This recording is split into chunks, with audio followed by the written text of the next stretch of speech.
A former television news reporter recently posted on Facebook, quote, "A lot of folks ask about my leaving TV and my new career. The truth is, I was forced out of my job. But I had prepared myself in advance because, let's face it, the TV news business isn't kind to women over the age of 40, end quote. Age discrimination is illegal, but it still happens a lot. One older woman says she takes all the dates and years off her resume. She doesn't put any job that she had before the year 2000 on it.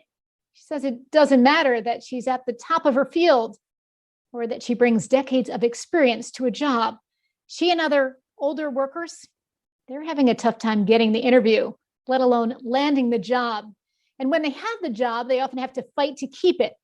Many older workers are finding themselves forced out when a company restructures or rebalances its workforce or focuses on early professional hires. Those can all be code words.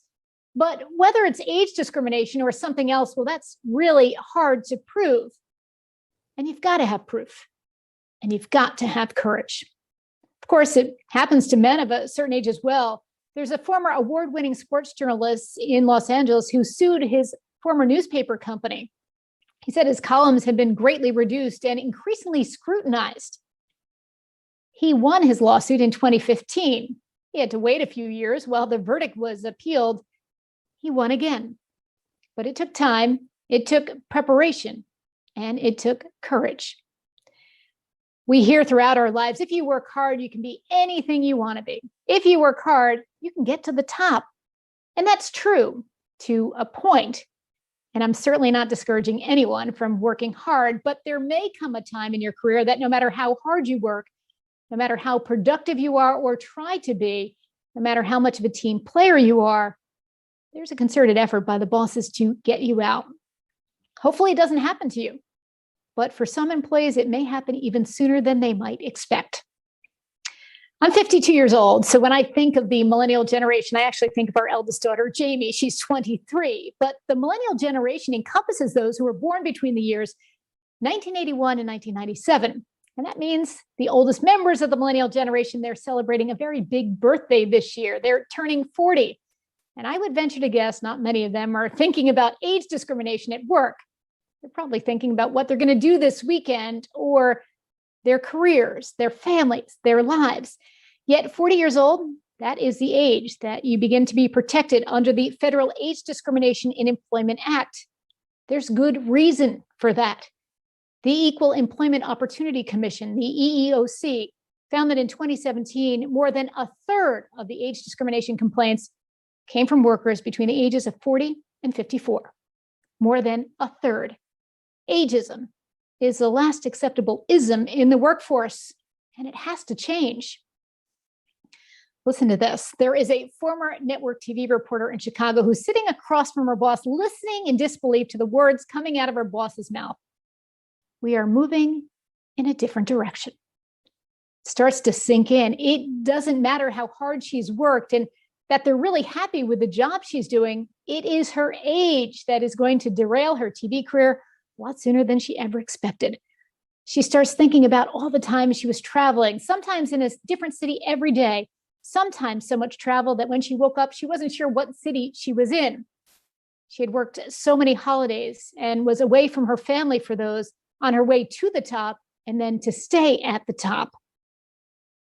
That career she built, it was being taken away from her. And it wasn't because of her work. It was because of her age. Her TV shelf life was running out. She was in her mid-40s. Her replacement, a man, nearly 2 decades younger.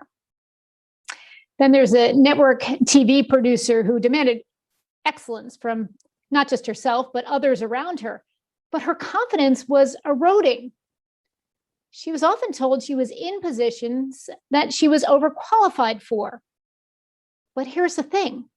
When she applied for those positions, she wasn't getting them because they were going to younger, less experienced workers. She started to doubt her own competence because at first she didn't see that there was a pattern. But then she saw the pattern. She was 53. There's a reason we have articles with titles like the one in ProPublica's If you're over 50, chances are the decision to leave a job won't be your own. Or this one that's in Ladders, which is a job posting site for executive and corporate recruiters, forced out of work and pushing 60. And you're going to like this one in Market Watch. You're likely to be out of a job in your 50s. 4 ways to prepare and minimize the pain. And there was one written for the financial group Motley Fool, and it was titled, Older Workers Are Being Pushed Out of Their Jobs, and It's a Problem. If it wasn't a problem, we wouldn't be talking about it. If it wasn't a problem, there wouldn't be so many articles written about this. It's impacting people around the country and around the world. Everyone gets older. Of course, we can't change that, but we can change how we deal with age in society and in the workplace. Of course, age discrimination impacts both men and women, but it's especially women who get hit harder in certain industries. Let's talk about some of them. In the film industry, we've often heard actresses complain about not being able to find a good part after a certain age. And this recently played out in the Netflix film, The Dig. A 35-year-old actress cast as a 50-something-year-old woman, but in that same film, we had a 50-something-year-old man cast as a 27-year-old.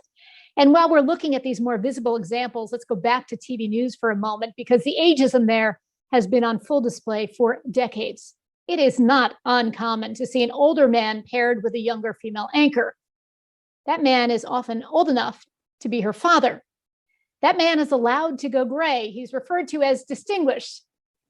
He's allowed to have wrinkles. He's considered authoritative and wise. But I think you'd be hard-pressed to find more than a handful of female journalists, if you could find that, in the United States, who have gone gray, not Botox their wrinkles, and are anchoring a main newscast. Sadly, it's been the status quo for decades. Women are especially hesitant to call it out, but it sends a clear message that youth and beauty are valued more than experience and institutional knowledge. Calling out blatant ageism, though, could cost a female journalist her job and even her career. Seeing older men paired with younger women, it's sort of become a socially acceptable norm. And when you look at the corporate hierarchy in many media companies, it's not surprising you find older white men in those decision-making positions. While ageism is obvious in the TV and film industries, they don't even make the top 5 according to Ladders, where age discrimination is most prevalent.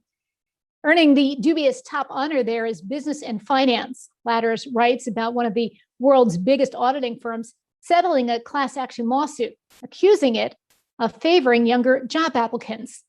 The plaintiff's attorney presented a study in federal court that showed younger applicants had a more than 500% chance of being hired than applicants over the age of 40. Number 2 on that list is tech. PayScale, it's a software and data company that employees and employers use to figure out compensation. Well, it found the median age at many of these well-known tech firms is under 33. The marketing and advertising industries, they're dominated by younger people as well. And you can see it in the way older people are portrayed, if they are at all. Ladders writes that people over 50 make up more than 30% of the population, yet appear in about 15% of the ads. And think about the way they're depicted in ads often. They're at home, they're unproductive, they're complaining about their aches and pains. The message here is clear. They have less value than younger people. There is an AARP survey, and it found that more than half, 3 in 5 older workers have seen or experienced age discrimination on the job, more than half. It happens in job postings too. You might see words like fresh, young, digital native. This can all be code for we want a younger applicant. There's no use sitting around feeling sorry for older workers, playing victim. There are things you can do, and there are often patterns to spot. And when you see what's really happening, you're not going to be able to unsee it. And then you're going to have to decide how you want to change it. Here's how you can protect yourself a bit. If you see or hear something that doesn't sit right with you, write it down, provide some context for that conversation, and timestamp it. And if you are allowed to record in your state, record conversations with those who might be targeting you. Then you want to talk to older workers. See if there's a pattern there. Here's how that might look. Managers creating narratives about older workers. And sometimes these narratives can be completely untrue, that the older workers are resistant to change, that they're unmotivated, that they're out of the office too much, that they don't want to share their knowledge with younger workers. If you start to sense there is ageism, there just may be. Here's another big one. You want to document. Put things that concern you in writing. The ageism playbook is a bit different for everyone, but it is often designed to erode an employee's confidence and status in the workplace. It is often designed to make an employee think about quitting.